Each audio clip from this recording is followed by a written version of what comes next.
Assalamualaikum warahmatullahi wabarakatuh. Halo semuanya, perkenalkan nama saya Sunia Nur Iwari Alkandawa Soka. Kalian bisa panggil saya Sunia. Saya mahasiswa Universitas Islam Radin Fatah Palembang angkatan 2020 dari program studi Bahasa dan Sastra Arab. Di kesempatan ini saya akan menjelaskan apa itu linguistik dan saya akan menekankan pada linguistik Arab di sini. Oke. Jadi, apa itu linguistik? Secara etimologi, menurut JWNPH dalam bukunya Pengantar Linguistik, linguistik berasal dari bahasa Latin yaitu lingua, yang artinya bahasa. Sedangkan dalam bahasa Inggris disebut dengan linguistik, yang artinya ilmu bahasa, dan diserap ke dalam bahasa Indonesia menjadi linguistik dengan arti yang sama, yaitu ilmu tentang bahasa atau telaah bahasa secara ilmiah. Dalam beberapa literatur berbahasa Arab, diantaranya dikemukakan oleh Nawal Muhammad Atiyah dalam bukunya Ilmu Al-Nafs Al-Lughawi, bahwa kata linguistik diterjemahkan dengan ilmu lughah. Jadi terdiri dari dua kata, itu ilmu dan lughah. Ilmu itu adalah pengetahuan atau ilmu, sedangkan lughah itu bahasa. Jadi ilmu lughah adalah ilmu tentang atau pengetahuan tentang bahasa.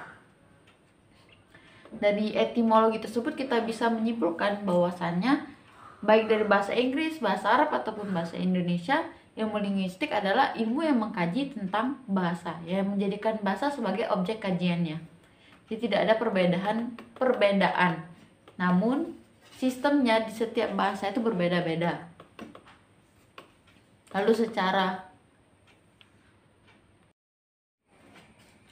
mengutip dari Kamus Linguistik karangan Harimurti Kridalaksana, secara terminologi, linguistik dapat diartikan sebagai ilmu tentang bahasa atau penyelidikan bahasa secara ilmiah. Definisi ini tidak berbeda dengan pendapat John Lyons dalam bukunya Introduction to Theoretical Linguistics yang diterjemahkan oleh Sutikno, yaitu linguistik adalah pengkajian bahasa secara ilmiah. Beliau juga menjelaskan dalam bukunya bahwa yang dimaksud dengan pengkajian atau studi bahasa secara ilmiah adalah penyelidikan bahasa melalui pengamatan-pengamatan yang teratur dan secara empiris dapat dibuktikan benar atau tidaknya, serta mengacu pada suatu teori umum tentang struktur bahasa. Menurut Atiyah dalam bukunya Ilmu Al-Nafs Al-Lughawi, bahwa ilmu lughah adalah sebuah istilah tentang pengkajian secara ilmiah terhadap bahasa, yaitu ilmu yang menjadikan bahasa sebagai objek kajiannya. Oleh karenanya dapat diketahui bahwa linguistik adalah sebuah ilmu yang mengkaji bahasa secara internal dan ilmiah, dengan lain pengkajian hanya dilakukan terhadap struktur internal bahasa itu sendiri.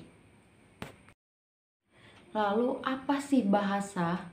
Sebelum kita belajar tentang cakupan ilmu linguistik, kita harus tahu dulu apa itu bahasa. Secara terminologi, pengertian bahasa banyak dikemukakan para ahli sebagai sistem lambang bunyi yang dipergunakan oleh para anggota atau suatu masyarakat untuk bekerja sama, berinteraksi, dan mengidentifikasi bersama anggota masyarakat lainnya. Jadi kita juga kalau berbicara tentang bahasa atau linguistik sangat akrab dengan namanya Ferdinand de Saussure sebagai bapak linguistik modern barat. Jadi Ferdinand de Saussure ini sangat terkenal dengan 3 teorinya, yaitu Langue, Langage, dan Parole. Jadi apa itu Langage? Langage itu adalah bahasa pada umumnya seperti dalam ucapan manusia memiliki bahasa secara lecture, tapi hanya masih di dalam konsep pemikiran, karena setiap manusia itu terlahir dengan bahasanya masing-masing. Lalu langue itu bahasa dari perkembangan dari Langage yang lebih berstruktur, namun masih hasil dari akal pikiran manusia, maksudnya tidak dalam bentuk lisan. Lalu parole adalah bentuk konkretnya dari langue tersebut. Jadi parole itu dalam bentuk ujaran. Hasil dari pemikiran dari langue tadi adalah parole. Lalu kalau kita berbicara tentang bahasa, tentu saja bahasa memiliki karakteristiknya sendiri, yaitu bahasa adalah sistem lambang yang berbentuk bunyi Yang kedua, bahasa itu unik, universal, manasukan, produktif, dinamis, beragam, dan manusiawi. Dan di dalam linguistik Arab, bahasa Arab itu juga memiliki karakteristiknya sendiri. Yaitu bahasa Arab amat kaya dengan kosakata atau mufradat dan sinonim.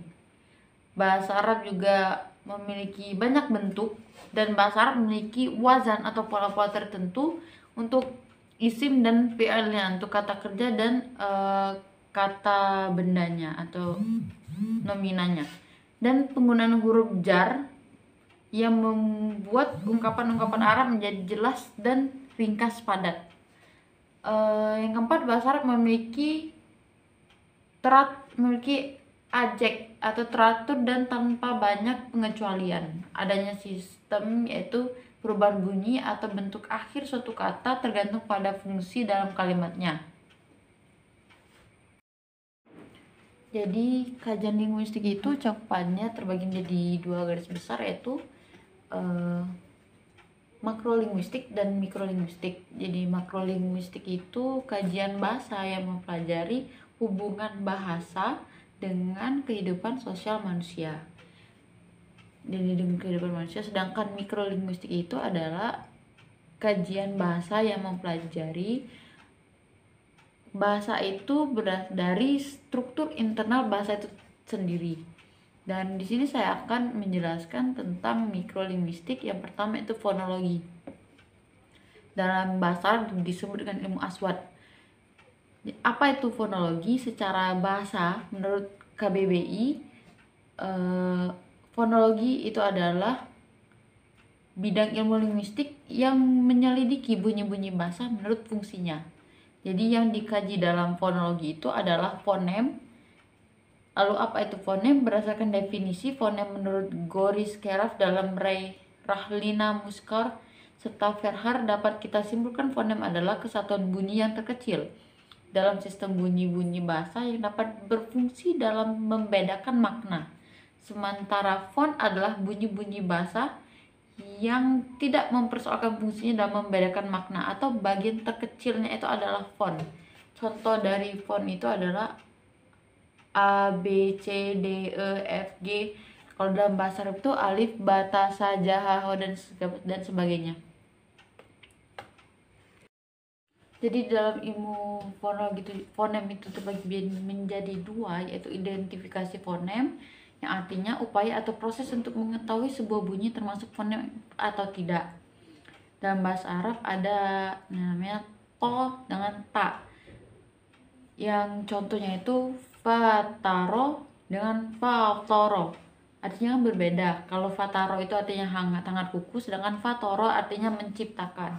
Yang kedua itu ada klasifikasi fonem. Jadi klasifikasi fonem itu sendiri terbagi menjadi 2, yaitu fonem segmental dan fonem suprasegmental. Contoh dari fonem segmental itu adalah terbagi menjadi 2, yaitu vokal sama konsonan. Jadi yang segmental vokal itu contohnya min dengan man. Jadi i sama a contohnya. Jadi min itu dari, man itu siapa. Jadi dia berbeda maknanya. Lalu konsonan itu contohnya antara ain dengan a, dia sama-sama a. Contoh katanya itu bada'a yang artinya menciptakan, sedangkan bada'a yang artinya memulai. Yang kedua adalah morfologi. Jadi menurut Kamus Besar Bahasa Indonesia, morfologi adalah cabang linguistik tentang morfem dan kombinasi-kombinasinya, atau bagian dari struktur bahasa yang mencakup kata dan bagian-bagian kata. Dalam linguistik Arab disebut dengan ilmu sorof atau ilmu perubahan bentuk kata. Lalu apa itu morfem? Jadi morfem sendiri adalah satuan bahasa terkecil yang maknanya secara relatif stabil dan tidak dapat dibagi atas bagian bermakna yang lebih kecil. Kalau dalam bahasa Indonesia itu contohnya ke itu terdiri dari huruf K dan E. Kalau dipisahkan maka maknanya akan berubah. Kalau dalam bahasa Arab itu ada yang menurut Khair dalam bukunya linguistik umum, contohnya itu adalah kataba. Kataba itu menulis. Kalau diganti menjadi maktab, maka tempat menjadi tempat menulis, yang artinya dan maknanya sudah berbeda.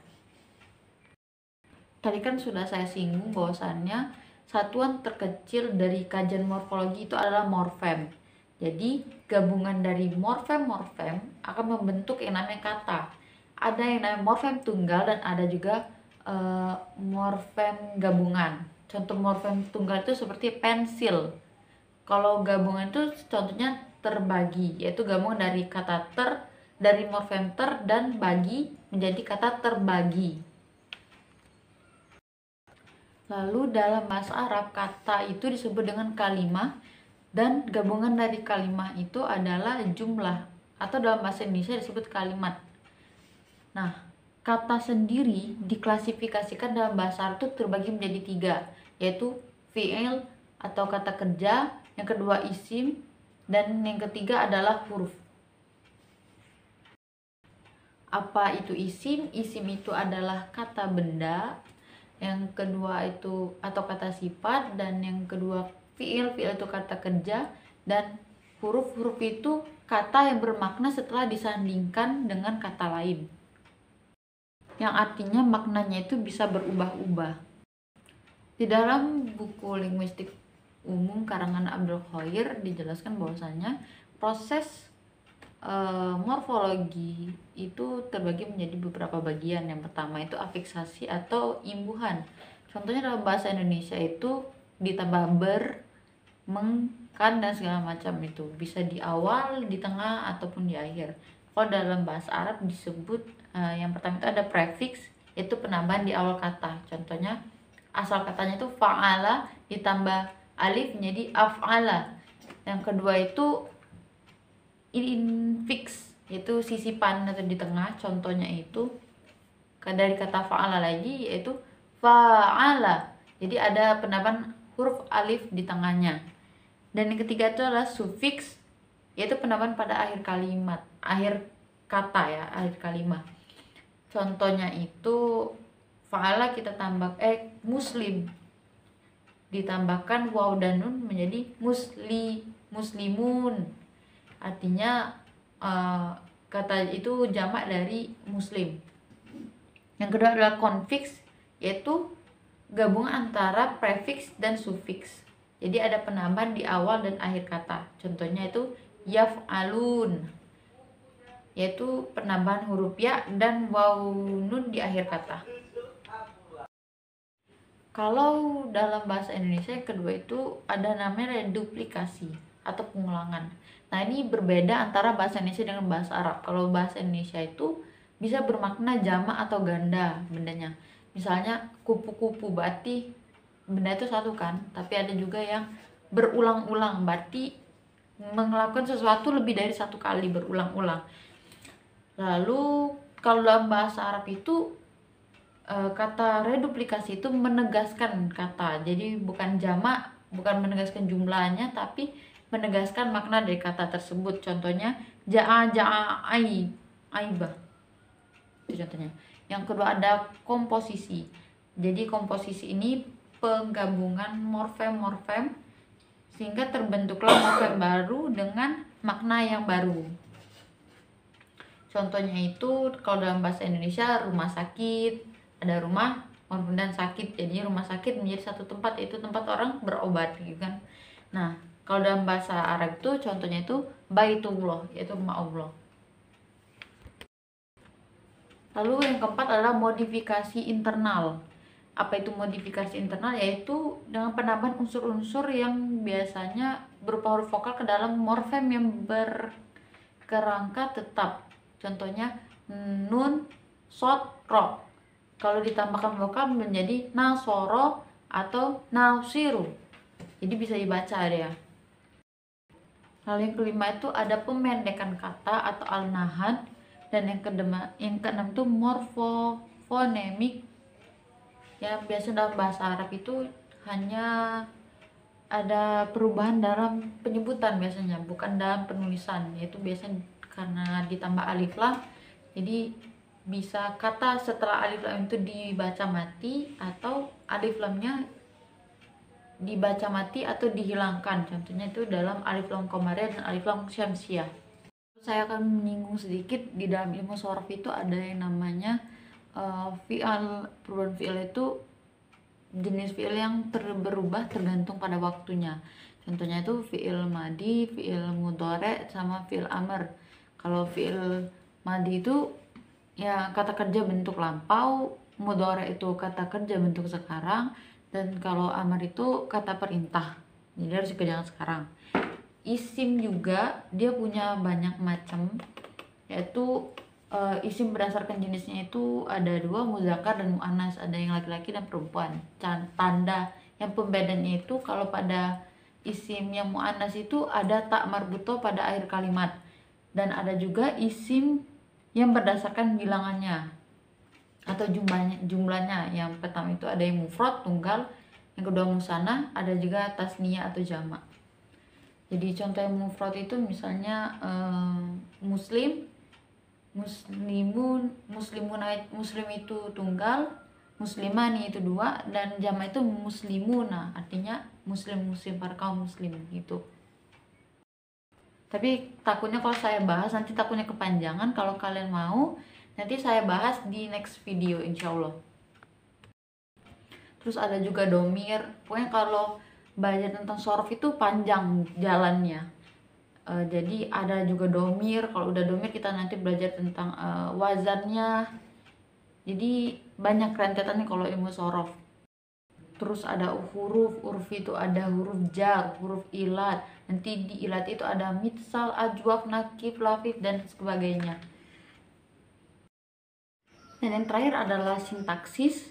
Sintaksis secara etimologi berasal dari bahasa Belanda yaitu sintaks, dan bahasa Latin juga sintaks yang artinya susunan.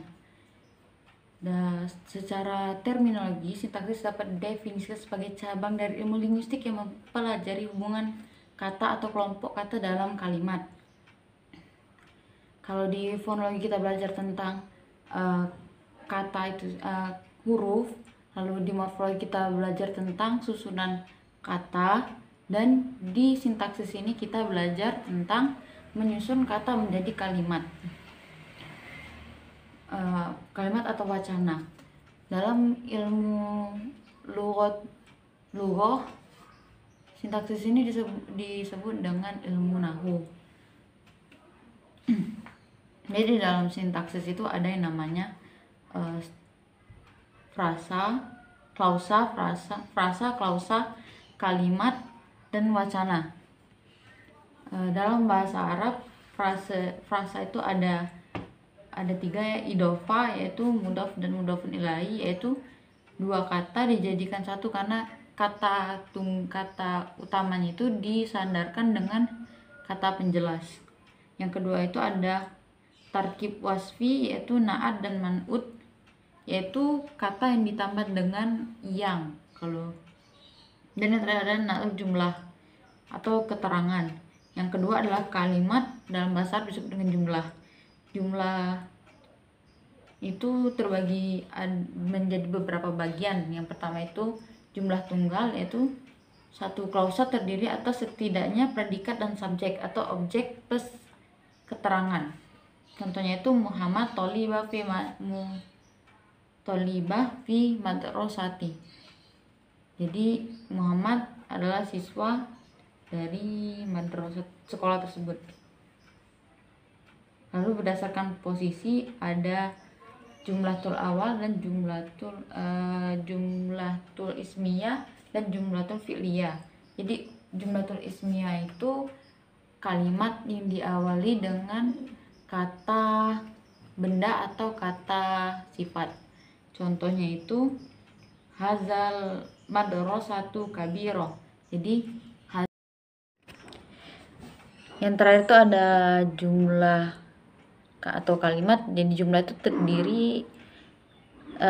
terbagi menjadi berbagai macam ya. Yang pertama itu berdasarkan kalimat awalnya, yaitu terbagi menjadi dua, yaitu jumlatan ismiyah dan jumlatan fi'liyah. Kalau ismiyah itu Kata awalnya diawali dengan kata benda atau kata sifat. Lalu yang kedua itu jumlatan fi'liyah itu atau kalimat yang diawali dengan kata kerja. Lalu berdasarkan jumlahnya itu ada yang tunggal dan ada juga yang jamak. Kalau yang tunggal itu terdiri atas satu klausa, yaitu setidaknya terdiri atas subjek dan objek, bukan subjek atau predikat dan objek dan keterangan. Lalu kalau di jumlatan majmuk itu ditandai dengan adanya kata hubung. Jadi itu ada yang setara, ada yang tidak setara. Kalau yang setara itu contohnya ayah membaca koran dan adik sedang bermain bola. Jadi dan itu adalah kata hubungnya.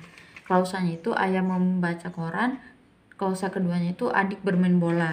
Nah, yang kedua itu yang tidak setara itu dia memiliki satu atau lebih klausa atau jumlah yang tidak bisa berdiri sendiri. Dan tingkatan posisinya itu yang pertama musnad ilahi atau subjek, musnad atau predikat, maf'ulun bi atau objek, dan jumlah atau keterangan. Saya rasa sekian dulu penjelasan dari saya. Semoga apa yang saya sampaikan hari ini bisa bermanfaat. Saya akhiri. Wassalamualaikum warahmatullahi wabarakatuh.